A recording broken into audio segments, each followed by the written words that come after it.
Let me take care of it. I'm not impressed with your little tricks. You gotta see what Aisha can do best.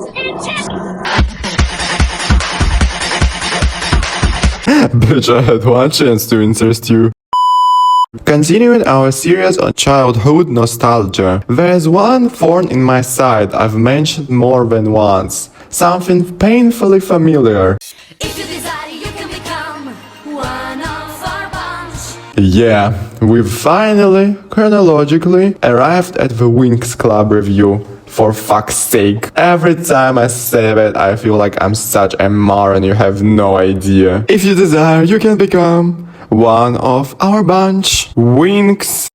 Alright, let's start with the plot of this incredible piece of garbage that kicked off the epidemic of "I'm not like other girls, I'm a grey mouse who's actually the coolest." Because these two are the ones the court found guilty of popularizing that trope. Not inventing it, but definitely making it mainstream. So, the plot. Let's pretend you don't know it, because anyone under 18 might genuinely not know the season 1 story. We have Bloom, your average girl from the city of Gardenia. Right from the start, they push the "she's special" narrative. She reads about fairies, sniffs their pollen in the school bathroom, probably used that guest stove life hack too. If you know, you know. And unsurprisingly, she's not exactly popular at school. Same old beach, huh? I'll send you a postcard from our vacation place. It's brand new, you know? Her parents bought her a bike and she's unimpressed because she's old enough for a moped.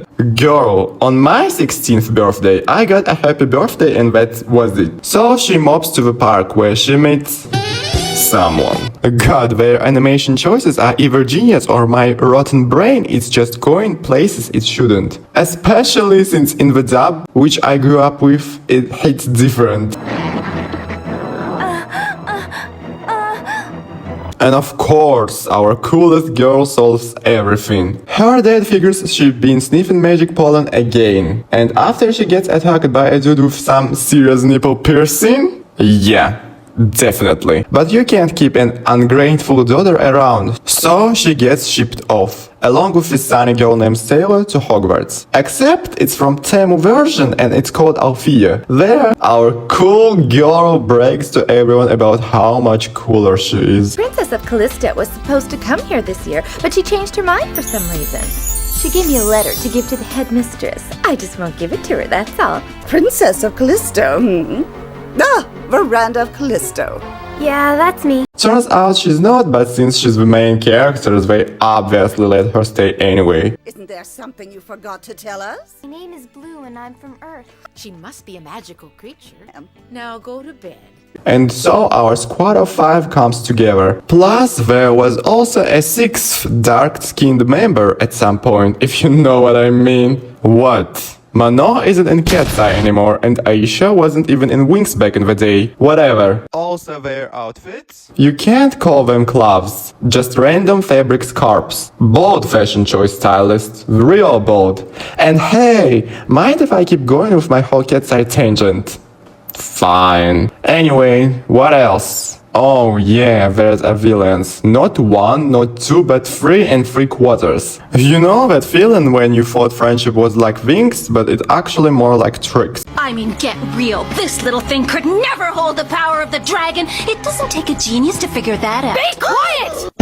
That trio hunts for Stella Ring just for the hell out of it. And Icy has some weird obsession with Bloom from the start. What a pity you had to meet us. Sweet little fairy. And honestly, the tricks was way cooler when they were independent. They catch some creep spying on them and "oh no, death!" Just kidding, says Stella saves everyone again. After Bloom's Fruit Eyes cosplay session, they finally name their group. Nothing, just Winx.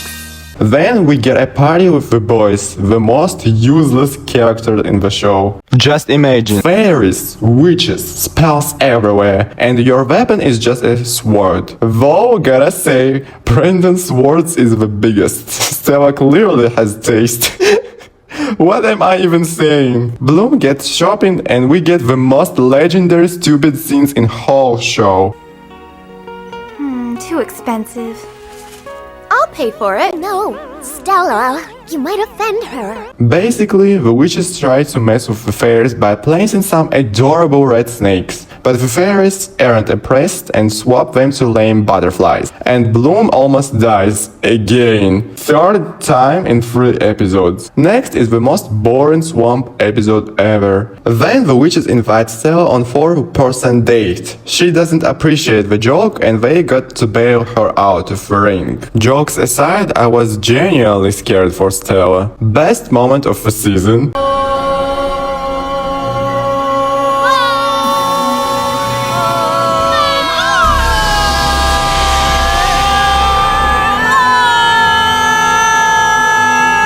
The tricks figure out that the ring is useless. I mean, get real. This little thing could never hold the power of the dragon. It doesn't take a genius to figure that out. Be quiet! And they just ditch it. Our 5 idiots go searching for it in Cloud Tower, and of course, Bloom endangers everyone and then saves them with her specialness. This is all my fault. They're all here because of me. If only I hadn't touched that book. Finally, a moment of self-reflection. We got something at least. They get caught messing around and are banned from using magic for a week. So they have to work with their hands. To make it less boring, then invite their boyfriend to work with their hands too. The tricks get jealous and showed up with a minotaur. Their taste in guys is interesting. Ogres, minotaurs, that guy, that other guy, and don't even get me started on the fish. The tricks breaks into the principal's office and get caught. Up until a moment ago, I thought this was my office. You're just a ridiculous, arrogant, pathetic windbag. Bloom slay queen, but the guy is still an idiot. Stella pisses off Musa, who goes to town and saw her crush with Darcy. Bound by magic. Jealousy ensues. Witches attack. Isaac casually finds out Bloom is the one with the dragon flame fart. It's her! Next episode they confirm it.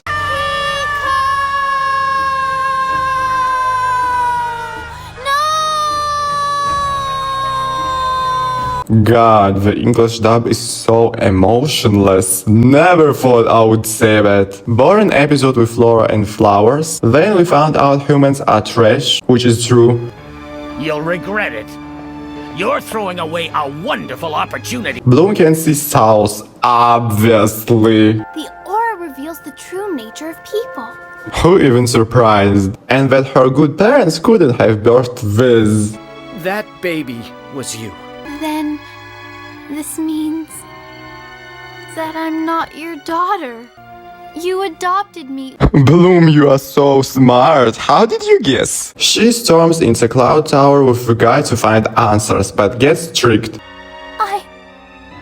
I'm the incarnation of the 3 primeval witches. As soon as I become a true fairy, they'll take possession of me. No, the evil ancestors. It can't be. God, Sky is so stupid I can't. As I said, the only decent guy is Brandon. Poor old girl gets turned into a pumpkin. Also, there's this creepy monster that visits underage girls at night. Ew. The tricks get expelled from Cloud Tower. Now get out of here, and hopefully this is the last time I see you. And then, no, we've reached this episode. Even as a kid, I physically cringed watching it. Bloom's guy is basically engaged, and she, in her infinity wisdom, fights his fiancé in front of his parents. Ew. Naturally, she drowns in embarrassment and decides to disappear forever. But the Trix finds her, sniffs her dragon fart and gets buffed. They decide to become the baddest bitches and just destroy everything. Bloom returns to Althea with her tail between her legs, and she gets sent to the principal. Exactly what a beaten down girl needs. I found out the truth and it's horrible. I'm the last princess of Domino, ma'am. Why didn't they just tell her everything from the start? I don't understand. Turned out she's the lost princess of Domino, keeper of the dragon flame, strongest fairy in the universe. How surprised. I actually love the helpless Bloom arc though. They go to the Domino for the answers. I still don't get it why Domino looks different in the movie. They found Daphne's spirit, it's Bloom's sister, and hear the epic tale of how Daphne sacrificed herself to save Bloom from the three witches. This is like the third time they've told us this. Short arc in Cloud Tower, witches get freed, and our two idiots stay behind out of sheer stupidity. A raid on Ophia is coming, but Bloom and Sky are just walking around. What a creep. Bloom starts hallucinating, more pollen probably, and decides to drown herself. How does she even breathe underwater if she lost her magic? Hello? But she gets her power back. Epic moment, I admit. And goes to kick some monster ass. The whole army of darkness thing is creepy as hell. Long story short, Bloom beats everyone, the tricks get sent to the community service, and the fight with Icy was actually decent.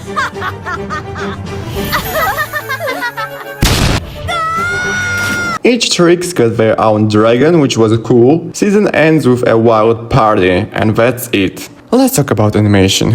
We won't dwell too long, it's trash in some places, no doubt. But it came out 20 years ago with zero budget for season 1, so no point nitpicking. For zero money, that's passable. But the 3D stuff, I will never forgive it. That's just cursed. Characters. Bloom, blind as mouse, dumb as rat. But for 20 years ago, the not like other girls trope wasn't that overdone. She's a Marisu by nature, but in season 1, she actually rejects her identity. Loses, fails, gets saved constantly, even loses her powers. She's actually a decent character, but one question. If she can't solve the tricks to protect a friend, why couldn't she do the same with her parents? Just saying. Stella, the fashionable blonde with a bitch's trait. My favorite type. She's the oldest because she got held back. She's straightforward, knows her worth, and goes after what she wants. She might hurt her friends with the truth, but she genuinely cares about them. Do?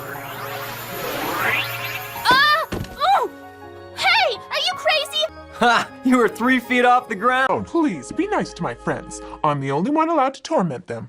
How I wish I knew where Bloom was. Musa. Tomboy vibes and terrible taste in guys. Flora is typical good student, shy and awkward. Tekna is like she a human robot, or she wasn't taught emotions on her home planet, so she spent season 1 learning them. The tricks. Honestly, the most realistic trio in the show. Typical 3 best friends who'd tear anyone apart for each other. Icy's obsession with Bloom? That's a topic for another channel, if you know what I mean. They were way better before they became henchmen for guys. Boyfriends. The only decent ones are Brandon and maybe Timmy. Sky and Riven are 2 peas in a pod. One cheated on his fiancée with the MC, the other became a trick simp. But if Riven was hypnotized and Darcy liked him, why did he suddenly stop obeying them, and why did Darcy stop caring?